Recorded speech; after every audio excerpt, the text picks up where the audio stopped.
EVs are selling so well, aren't they? Prices are coming down and we're getting more choice, more and more choice, more and more EVs to choose from.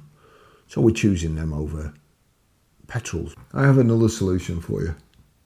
Just give one of these away. Get Marcus Shelton from Trinovo to produce them, bespoke. Give them away with your car. I mean, I don't know about you. I drive one of them.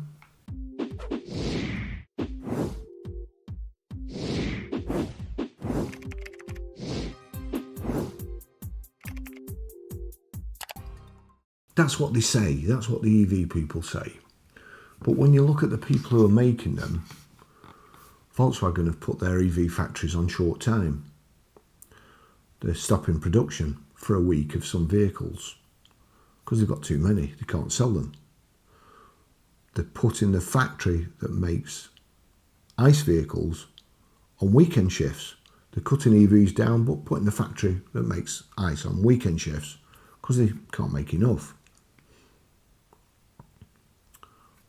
Porsche, Audi, Ferrari announced their EV. Shares went down. Guess what? BBC News, Lamborghini swerves away from all-electric future. Now, I was watching.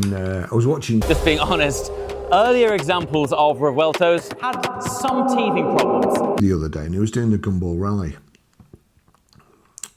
And 3 Lamborghinis in it, same model, and they all broke down. This story here, Theo Leggett, business correspondent, 17th of October 2025. The boss of Lamborghini has said its customers still want the sound and the emotion of internal combustion engines, and the company will use them in its cars for at least the next decade. Speaking to the BBC at the Italian supercar maker's London showroom, Chief Executive Stefan Winkelmann said enthusiasm for electric cars was declining, creating an opportunity to focus on hybrid power instead. Lamborghini will decide in the next month whether a long-planned new model, the Lanzador, will be all-electric or merely a plug-in hybrid, he said. Mr. Winkelmann insisted the business was socially responsible, but added that as a low-volume manufacturer, its actions would have a limited impact on the environment. Lamborghini is a luxury brand ultimately owned by the Volkswagen Group. It currently has 3 main models, the Temerario and the Revuelto, are supercars. Both are plug-in hybrids, combining powerful petrol engines with electric motors. They can run in an all-electric mode, but only for very short distances. The Urus is a luxury SUV currently available as a plug-in hybrid and as a conventional petrol-powered car. Less exotic and certainly less ostentatious than the other supercars. It's an Audi Q8. It nevertheless makes up more than half of the company's sales. There is also a limited edition super sports car, the Fenomeno, which has a top speed of more than 215 miles per hour. Only 30 will be built, each costing at least £2.6 million before taxes. 2 years ago, Lamborghini announced plans for an all-electric successor to the Urus, which would have been available from 2029. However, the plan was recently shelved, with the electric model now not expected before 2035. It had also planned to make a brand new battery-powered Grand Tourer to be called the Lanzador. However, the future of that project is also deeply uncertain. Lamborghini Chief Executive Stefan Winkelmann says enthusiasm for electric cars is declining.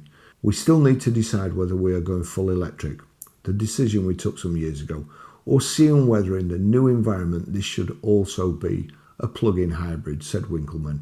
The new environment he refers to is a perceived waning of interest in electric cars amongst high-end buyers.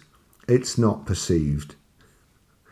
I don't even think it was ever there, to be quite honest. Today, enthusiasm for electric cars is going down, he explained. We see a huge opportunity to stay with internal combustion engines and a battery system much longer than expected. Continuing to use internal combustion engines for another 10 years, he said, would be paramount for the success of the company. Customers, he insisted, still hankered after the noise and fury of a conventional motor. This is something they want. They still want the sound and the emotion of an internal combustion engine, he said. It's an approach that contrasts with that of Lamborghini's Italian arch rival Ferrari, which is pushing ahead with its own plans for a first all-electric car. The aptly named Electrica is due to be unveiled next year, though the company showed off some key components at its Capital Markets Day earlier this month. It will be sold alongside conventional and hybrid models. Ferrari chief executive Benedetto Vigna said it would have driving traits that were unique in the heart, in the soul of our clients. Mr. Winkleman insisted his own company was not ignoring the ongoing pressure to cut emissions. We are selling 10,000 cars in a world that is producing 80 million cars a year, so our impact in terms of CO2 emission is not that important, he said. For sure, we are socially responsible, but it doesn't really make a lot of difference. The sale of new petrol and diesel cars, including plug-in hybrids, is due to be banned in both the EU and the UK from 2035. However, in the EU, there has been intense lobbying from some manufacturers for the transition to electric cars to be given more time in order to acknowledge current industrial and geopolitical realities. If that happens, internal combustion engines could remain on the market beyond the current deadline. Meanwhile, the UK rules provide an exemption for low-volume manufacturers who register fewer than 2,500 new cars each year. This would certainly cover Lamborghini, which sold just 795 cars here last year. I have another solution for you. Just give one of these away. Get Marcus Schulten from Trinovo to produce them, bespoke. Give them away with your car. I mean, I don't know about you. I'd drive one of them. And if it sorts out your emissions problems, it's a cheap fix, isn't it? Thanks for watching. See you in the next video.